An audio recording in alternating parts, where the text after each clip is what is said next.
Salut à tous les fans de Stargate, c'est Tech, responsable relations publiques de Devom et Stargate Legend. Et aujourd'hui, on se retrouve pour un nouveau numéro de ma série des jeux par navigateur avec le jeu Stargate Race.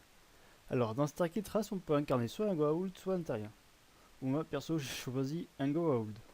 Alors, on va commencer la présentation de ce jeu. Alors, comme à chaque fois, j'aime bien présenter l'interface, donc on va commencer par l'interface. Alors, cette interface est inspirée de la première version du jeu, je sais pas si vous avez connu. Après, il y a une version 2 qui marchait plus avec des modules que j'aimais assez bien, mais les joueurs n'ont pas trop aimé. Donc, du coup, Xav, le fondateur du jeu et l'administrateur, est reparti sur une interface inspirée de la première version que voici. Alors, dans cette interface, on retrouve en haut les ressources avec le trinium, carbone, naquada, naquadria et fer. Comme vous verrez, là, c'est pas mal des ressources de Stargate. Après, sur le côté gauche, en haut, on a le menu, enfin les différents menus, avec en haut les informations sur notre planète, avec le profil. Et là, vous allez me dire qu'est-ce que c'est là ce qui est là, c'est temps avant le prochain ravitaillement. Oui, toutes les, je sais plus combien de temps en fait, on a des ressources qui viennent sur notre planète. Bon là, je vous disais, c'est les différents menus, voilà, avec en bas un petit sondage.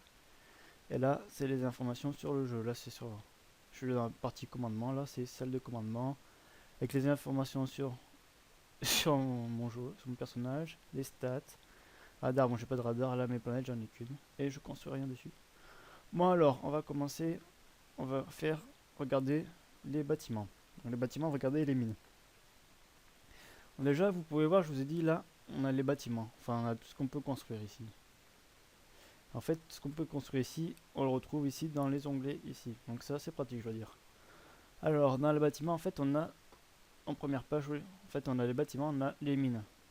Alors, on a mine de carbone, mine de trinium, mine de naquadria, mine de naquada, mine de fer.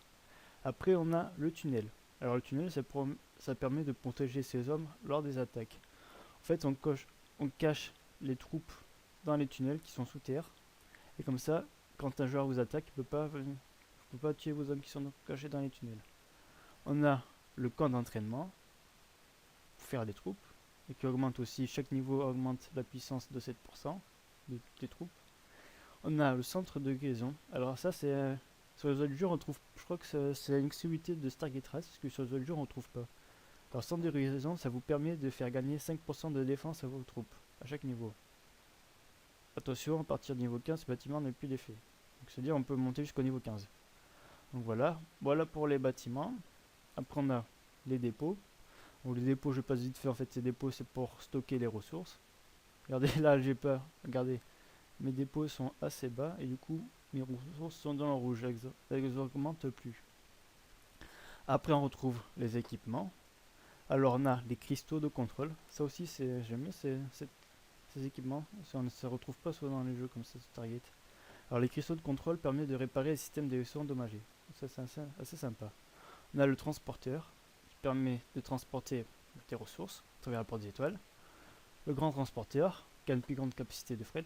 Bon, je ne l'ai pas encore débloqué, donc vous voyez c'est dans le rouge, je peux le construire. On a la sonde qui permet d'espawner par la porte des étoiles. Alors la sonde, là c'est la sonde Goa'uld, et les terriens ils ont l'équivalent du MALP. Et là on a un E2PZ. Alors c'est une source d'alimentation très longue, d'une durée, d'une puissance phénoménale, capable d'alimenter des cités entières et de vaisseaux spatiaux intergalactiques pendant des milliers d'années. Donc en fait oui c'est une source d'alimentation comme dans la série en énergie. Et on a, bon, pour l'instant, moi je peux pas l'acheter et tout, donc c'est bloqué. Et on a l'iris pour protéger la porte des étoiles lors des attaques. On a le radar spatial. Ah, faudrait que je monte le radar spatial parce que ce serait intéressant s'il y en a qui m'attaquent. Voilà, 2h, 1h20, donc voilà. Alors, après les équipements, on a les défenses. Alors, les défenses, on a ça, j'aime beaucoup, franchement. Avec un côté défense spatiale, un côté défense terrestre. J'aime beaucoup ces deux petites images. Mais on va regarder les défenses spatiales. Alors dans les défenses spatiales, on a les drones. Les drones. Les drones, je veux dire, excusez-moi. On a les canons à énergie, canons énergétiques. Et on a les mines Tobin. Les mines Tobin, c'est aussi comme dans la série, je sais pas si vous vous rappelez, dans l'épisode de SG1. Il y a. Enfin, l'équipe SG1, ils sont avec le père de Sam, je sais plus comment il s'appelle, j'ai mangé son nom, qui essaye de. Qui téléporte une mine dans le cargo Teltac pour essayer de la reprogrammer. Pour qu'il y ait une rencontre en sommet entre deux Gaoul, enfin je sais plus, je sais plus trop ce que c'est. Enfin, c'est pareil comme dans la série, c'est des mines. Franchement, j'aime bien. Alors, qu'est-ce qu'il y a d'autre? Je m'égare un peu. On a les défenses terrestres. Alors, dans les défenses terrestres, on a le bâton de torture, Jaffa, la lance Gaould, la tourelle offensive et le Zact Nictel. Alors, c'est bien parce que vu que je vous disais, en fait, on peut choisir soit les Gaould, soit les terriens. Là, comme vous avez pu voir, entre les défenses, les équipements et tout, c'est vraiment des trucs. Ah non, peut-être, à part pour ça, peut-être le Malp, mais sinon, regardez la sonde et tout. La sonde, les cristaux, en défense et tout. Et vous allez voir aussi dans les troupes, c'est vraiment pour les gold. Alors, alors là, on a des esclaves, des Unas. On n'a pas beaucoup d'attaques de points de vie. On a les Jaffa, les Prima. Les Prima, c'est, vous savez, c'est ceux qui ont le symbole sur la tête en or. Alors, à la place du tatouage, c'est un peu. Comment dire? Je sais pas comment dire. Enfin, ouais, un peu le chef, le général des Gold. Après, on a le soigneur. Ah, ça, c'est sympa ça. Les pilotes et les plus puissants des guerriers, les guerriers Kull. C'est le plus puissant de Stargate, des Gold. Donc voilà, après les troupes, on a aussi des bombes. Alors, bombes génération 1 et bombes génération 2. Vous voyez, c'est vraiment les bombes Gold, ça, j'aime bien. Et après aussi, on a des missiles. Ça sert à détruire leur base et leur défense, je pense. Voilà. Alors, par contre, c'est un missile TAC et un missile TAC coq. Ah, désolé pour mon accent super Gold, je parle pas très bien Gold tous les jours. Donc voilà, qu'est-ce que je veux montrer? Bon là je vais vous montrer un peu tout ce qu'il y avait. Ah par contre, chantier spatial, ah mais je sais pas si j'ai débloqué. Ah non, je suis pas débloqué en fait.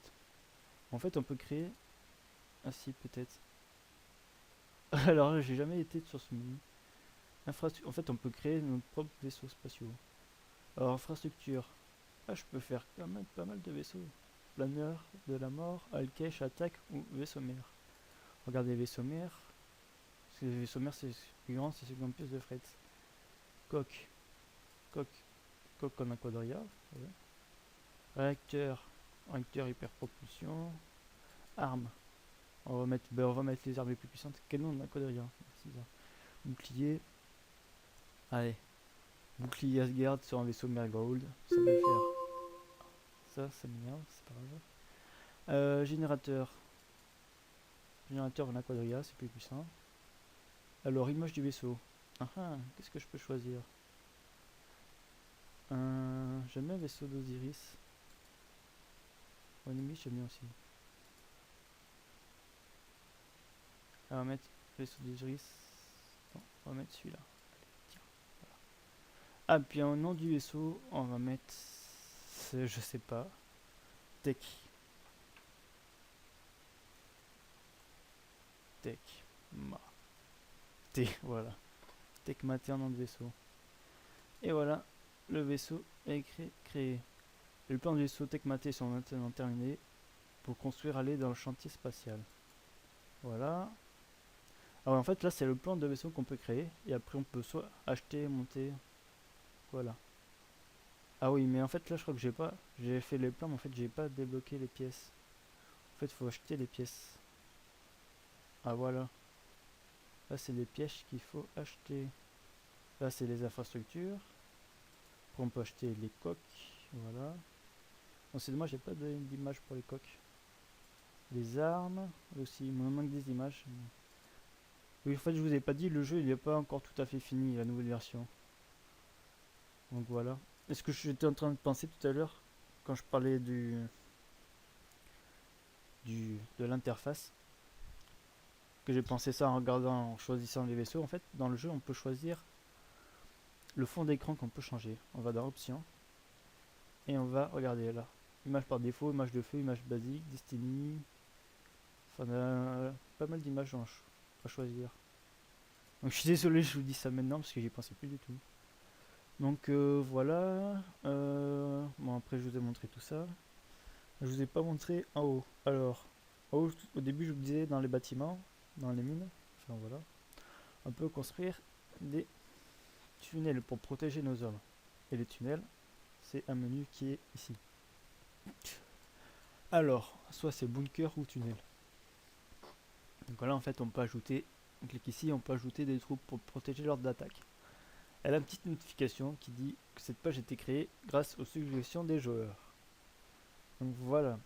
Alors après on a contrôle spatial. Alors, en entrant les coordonnées, tac, tac, tac, avec les missions, choisir les vaisseaux. Bon, pour l'instant, vous avez vu, je n'ai pas de vaisseau, à part le plan, j'ai aucun vaisseau. Donc voilà, là c'est pour les missions flotte. Là, c'est les missions de la porte des étoiles. Ouvrir un vortex, là c'est les coordonnées. Donc là c'est les différentes missions. Alors là c'est pour activer la porte et aussi vous pouvez explorer. Ah là, vous n'êtes pas protégé par un iris. Aujourd'hui, essayez de construire un iris pour voir comment ça fait. Et pour explorer, en fait, on a un DHD. Par contre, je trouve que c'est un peu dommage. Bon, à mon avis, c'est pas encore fini, donc c'est pour ça. En fait, le DHD, c'est qu'une simple image. Je trouve que c'est un peu dommage. Ça aurait été plus sympa que ça fasse un vrai DHD, enfin une meilleure image. Hop. Alors, ah, retaper ces symboles sur le DHD pour ouvrir la porte des étoiles. Alors, pour retrouver les coordonnées, c'est pas évident. Alors, hop. Ah oui, alors en fait, c'est écrit les coordonnées ici. C'est dommage qu'en fait, quand on clique pas sur DHD, on voit les symboles qui s'allument. C'est un peu dommage, ça, je trouve. Alors, bon, on va passer parce que sinon, je vais mettre 3 heures dans la vidéo à chercher les symboles. Donc voilà. Et après, je vais vous montrer aussi les capteurs. Les capteurs interstellaires. Alors, je trouve qu'ils sont vraiment bien faits. Par rapport à l'ancienne version, c'était pas du tout comme ça. Je sais plus trop comment ça a été sur l'ancienne version, mais sur celle-là, je trouve qu'ils sont vraiment super bien faits. Donc là, avec le soleil, là, toutes les planètes. Là, c'est la planète de l'administrateur du jeu. Donc voilà, et quand on clique dessus, regardez, on va cliquer sur lui. Hop, on a des informations sur le joueur. Donc voilà, qu'est-ce que je vais vous montrer aussi? Ah, je voulais vous montrer aussi, ah mince, le classement. Voilà, classement. Classement des alliances. Je vais jamais vous présenter aussi les alliances du jeu. Alors, comme j'ai pas d'alliance, je peux pas vous montrer comment c'est, donc je suis obligé de montrer dans le partir du classement. Donc voilà, là c'est les anciens de Pégase, le nom de l'alliance, avec l'image de présentation du jeu. Là c'est la petite histoire de l'alliance, vous pouvez voir là, tac. Voilà. Et tout en bas on a les informations sur les relations de l'alliance. Retrouve le pseudo du joueur, le nombre de points et le fondateur. Bon, je trouve que c'est un peu dommage parce que bien souvent sur d'autres jeux, en fait ça c'est caché. Donc si on veut attaquer, c'est... Alors si je veux attaquer les membres de cette alliance, je sais exactement qui c'est qui a comme membre, le nombre de points et tout. Donc c'est vrai que c'est un peu peut-être pour les attaques, c'est pas... Niveau sécurité, voilà. Et voilà, et je voulais vous montrer aussi le petit forum du jeu qui est directement intégré dans l'alliance. Pas dans l'alliance, dans le jeu. Regardez, je clique dessus. Et le forum, en fait, il est dans le jeu, intégré. Donc voilà, j'espère que la vidéo vous aura plu. Je voulais vous dire un petit mot de Stargate pour finir. Et je me rappelle plus ce que c'est, en fait. C'est Tokate. Je sais plus ce que... C'est quoi, c'est... Attendez, je vais couper au montage. Et voilà, j'espère que la vidéo vous aura plu. Je vous dis Tokakri. Et la prochaine fois pour une petite vidéo. J'ai mal à la gorge.